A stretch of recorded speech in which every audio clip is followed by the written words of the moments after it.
Hi everyone, and welcome to my entryway, which also is my living room. This is exactly where you enter into my apartment from the outside, and I am here because today we're going to give the space a makeover because there are definitely some clear places where this entryway is lacking in functionality. Let me show you from my perspective what we're dealing with. So when you first walk into the apartment, this is what you see. The living room is over here, and this has become a little bit of a drop station, which then takes away from some of the functionality of being able to use the end table with the couch.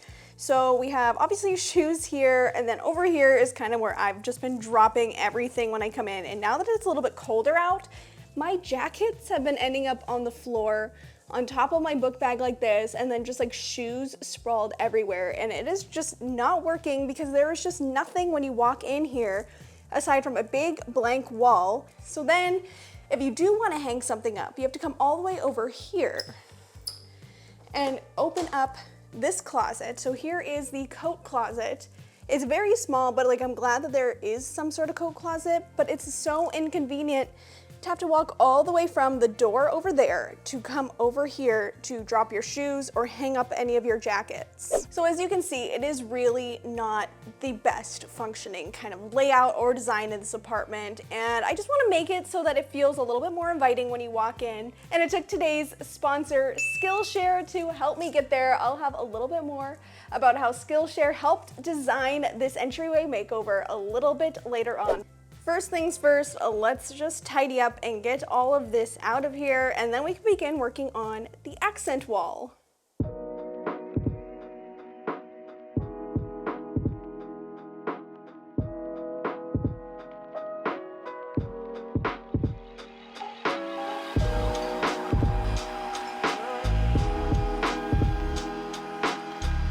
Now that the entryway is all nice and tidy, I want to talk you through my design plan. So let's head over to the craft room so that you can see what my vision is to make this space way more functional. So let's talk about design plan and what I envision for this space. So this right here that you see on the screen is my design plan that I came up with. Now this is the first time I've ever created a mood board in this style, and it is all thanks to today's video sponsor, Skillshare. Skillshare is an online learning community with thousands of classes to pick from and thousands of members where you can go and learn new skills, find inspiration, and really embrace your inner creativity. For me, I wanted to take my interior design mood boarding skills from this right here, as you've probably seen in some past videos, to this one that I created for this video. And that is why I decided to take the class by Arlen Hernandez called Interior Design: Create a Plan for Your Perfect Room.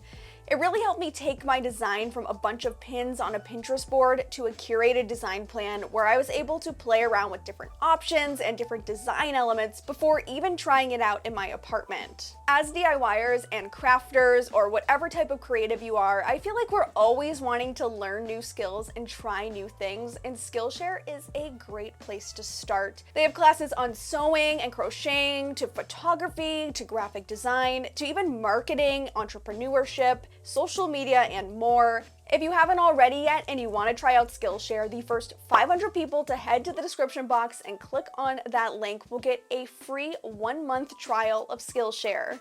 So now that we have this design plan in place, I want to get to work on incorporating it into the entryway area, and the first place to start would be by installing the vertical battens that you can see here in the plan. So let's get back to DIYing. It's voiceover Alli here, and I'm using pre-primed 1x3 boards to create these board and batten pieces because it's just gonna make this a lot easier. Even though they are a little bit more expensive, I wanted to save some time.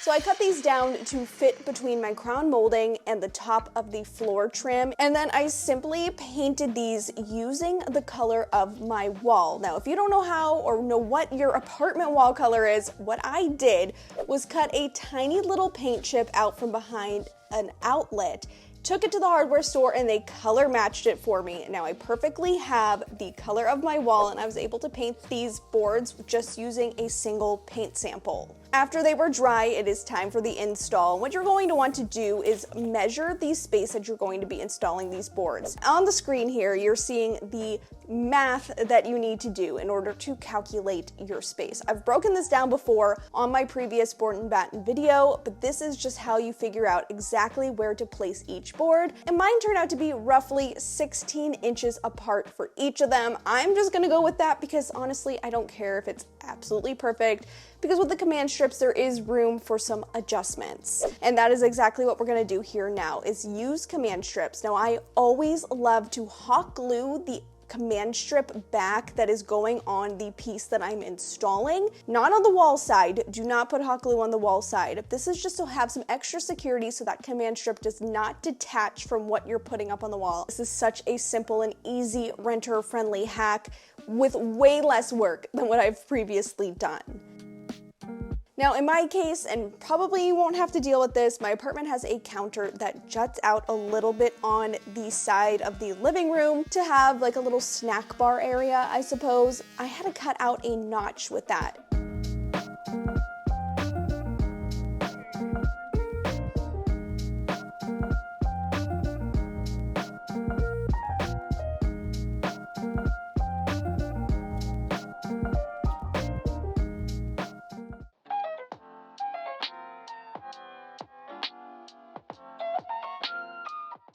It is day 2 of the entryway makeover, and we installed 3 of the boards here, as well as this one that's down here. And that is because now we're gonna put the shoe cabinet in place, and I didn't want to have to put the boards floor to ceiling, only to have to remove them and cut them down. That just felt like a waste of command strips. So let's talk about this shoe cabinet project. I got this shoe cabinet that you can see right here from IKEA on sale. So first of all, that was awesome. I've also seen these pop up on Facebook Marketplace as well. So if you were looking for a cheaper alternative, definitely recommend searching Marketplace first and then seeing if your local IKEA has any deals. But this is going to be the perfect base for this project. Now the one that we got is black, and I just don't want that because the kitchen is already black and kind of dark. So I wanted to lighten this up a bit. So let me show you how I transformed this shoe cabinet. To completely transform this IKEA shoe cabinet, I'm going to be adding some trim pieces. I'm using some lattice trim that I picked up from the hardware store. But as you can see, I'm cutting them down to be the size to frame out the shoe cabinet doors. I think doors. I think they're doors. I'm cutting them down by hand because these pieces are kind of thin and fragile. I just wanted to guarantee that they would not break when I cut them with a power tool.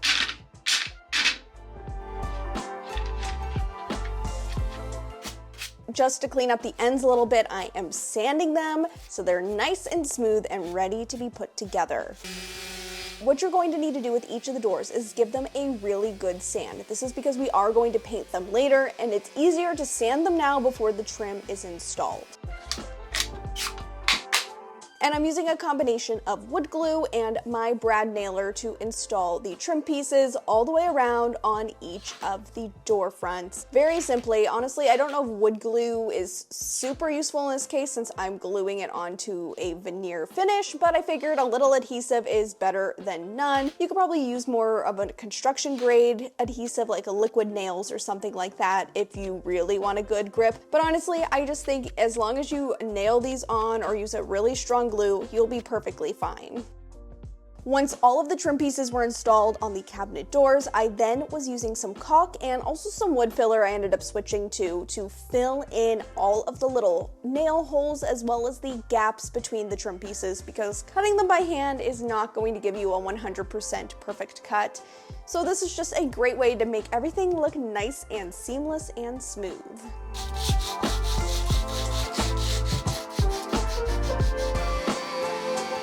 Once again, I got out that sander and sanded down the entire thing so that that paint would really grip to the surface of this veneer that's on IKEA furniture. You really do have to sand down IKEA furniture or else you're just gonna end up with peeling and scratching paint. This is such a crucial step. If you don't have an electric sander, which is such a great tool to have as a DIYer, and I definitely recommend it as an entry-level tool, you can do this by hand. And of course, I can't stop there with the trim. I have to take this a step further. I'm using my miter shears to cut this trim down. It is such an easy way to do it without having to break out a power tool. I'm gonna make sure that this is linked, and really everything that you see in this video, of course, is linked in the description box. I installed the trim once again using my brad nailer and some wood glue. And I also used some more caulking to fill in the gap all the way around the edge to once again make this look nice and seamless. Once all of that is done, it is time for the next very crucial step when dealing with IKEA furniture, the primer. And you're going to want a high bonding primer. So I'm using the Valspar Extreme Adhesion Bonding Primer here. This stuff works really great.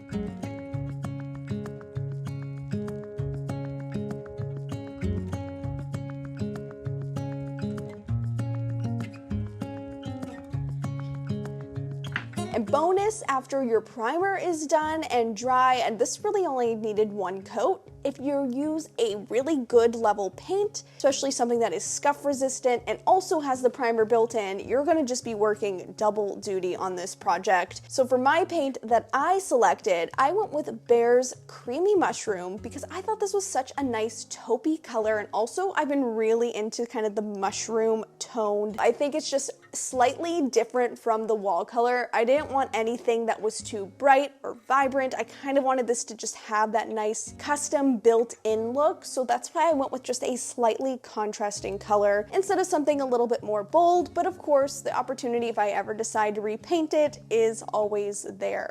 So something happened while I was painting, and that's not the worst of it. Let me show you.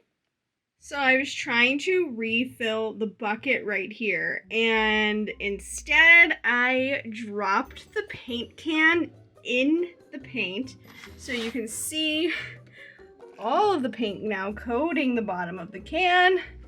Oh no, look at that on the table.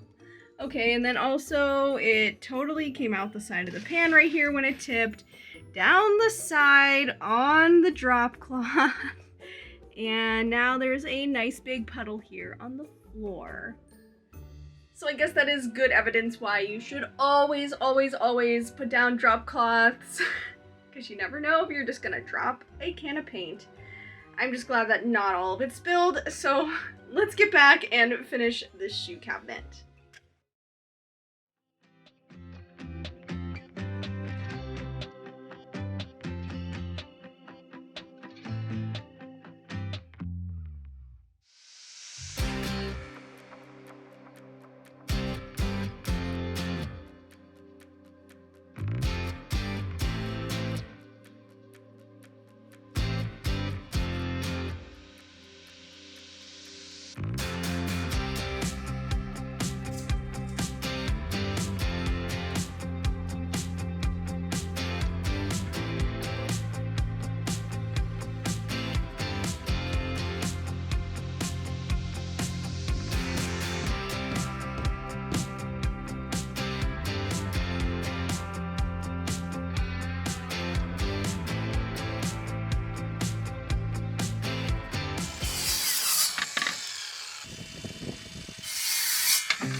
The shoe cabinet is installed and the boards are up on the wall, and it looks so good. I feel like it just adds a little bit of height to the room and also makes it look a little bit more classy, and I think ties in with the crown molding that was already here in this apartment. So I think it just overall looks great. So the next step is adding the next layer of functionality. This gave us a place to store our shoes so they're not in the way.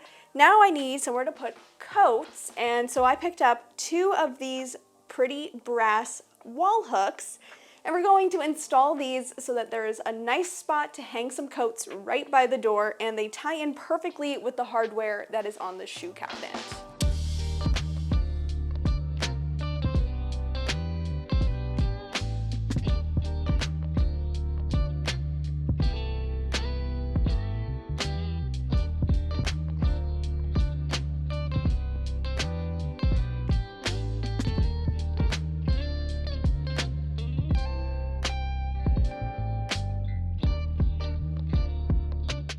Okay, you guys, it looks so good so far. All of the boards are up, the shoe cabinet is in, and then these hooks, oh my gosh, they are so perfect. They're going to make this so much more functional, as I keep saying throughout this video, but it has been so annoying having to put everything on the floor and clutter up the walkway. It just feels so good to finally have a solution for that, especially now that we are really into the heavy jacket season in just probably a couple more weeks. Now we just have one last big step to do before putting in all the finishing touches, and that is installing a mirror above the shoe cabinet. I figured that it's just gonna be a really nice touch in an entryway area so that you can take a look, make sure you look okay before you walk out the door, as well as the fact that this apartment has 0 windows along this side, so a mirror is a great way to bounce light, bring a little bit more of that natural light type look in. So I think it's gonna be a really lovely addition to this area.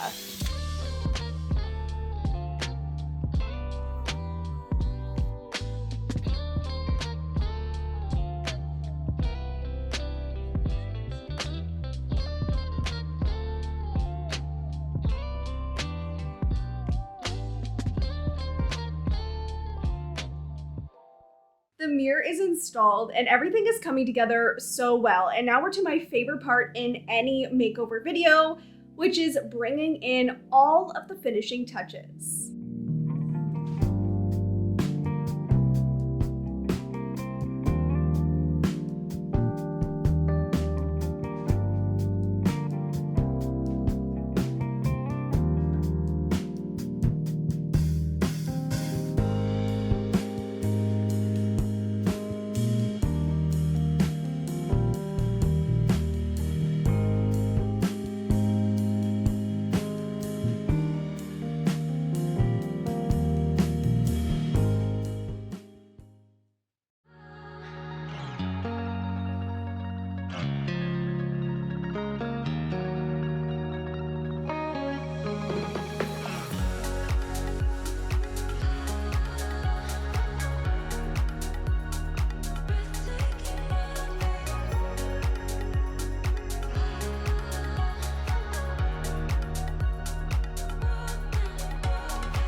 And with that, this entryway makeover is complete. I am so excited to see my vision come to life, starting from that design plan we came up with, all thanks to Skillshare. Don't forget, you can check out Skillshare with the link in the description box. And I hope you enjoyed learning some of these renter-friendly hacks and got some ideas of ways that you could elevate your entryway space and make it work for you, especially if you don't really have a functional space right now, or if it opens up into the living room like we have right here. There's gonna be so many more renter-friendly makeovers and DIYs and other ideas on this channel that you're not going to want to miss, so make sure that you are subscribed.